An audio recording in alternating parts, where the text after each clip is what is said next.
ជំរាបសួរបងប្អូនទាំងអស់គ្នាថ្ងៃនេះខ្ញុំលើកវីដេអូដែលខ្ញុំថតមកតាំងពីចូលឆ្នាំចិនបងប្អូនអើយខ្ញុំការធ្វើដំណើរទៅលេងនៅម្ដុំឆ្នេរនេសាទហ្នឹងហើយ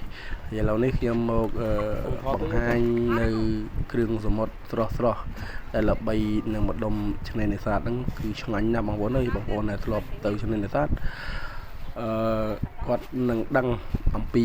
គុណភាពនៃគ្រឿងសមុទ្រនៅឯឆ្នេរនេសាទគឺឆ្ងាញ់ពិតបងប្អូនហើយ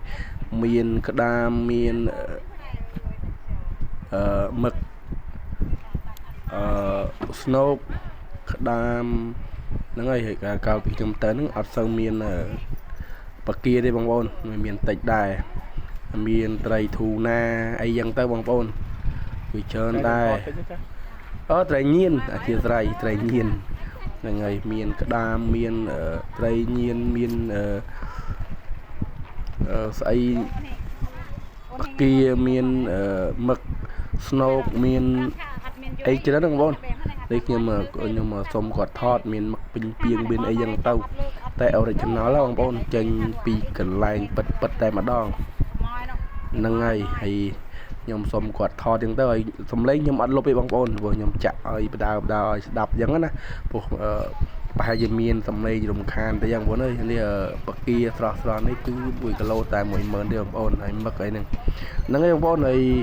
មានតែប៉ុណ្្នឹងវីដេអូបង្ហាញបងប្អូននឹងអធិស្ឋានផងហ្នឹងបងណាហើយកុំភ្លេចជួយ Subscribe Channel ខ្ញុំបាទផងបងប្អូនអើយ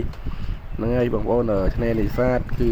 នៅឯខេត្តកោះកុងយើងមកតាមផ្លូវបំបីត្រែអំបិលអរគុណសម្រាប់ការតាមដាននិងសូមជូនពរ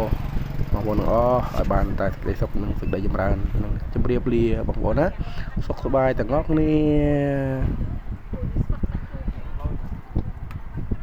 ហ្នឹងហើយបងប្អូនវីដេអូក៏នៅមានដែរប៉ុន្តែខ្ញុំអត់មានពីអីនិយាយទៀតទេគឺសូមដាក់វីដេអូទាំងស្រុងដូចតែទៅមកណានឹងអ្នកលក់គាត់ចរចាជាមួយអ្នកទិញអញ្ចឹងទៅមកណាហ្នឹងហើយអរគុណច្រើនសម្រាប់ការតាមដាននិងកុំភ្លេចជួយ like ជួយ share និង Subscribe Channel សុកនិមផងដែរបងប្អូនណាអរគុណច្រើន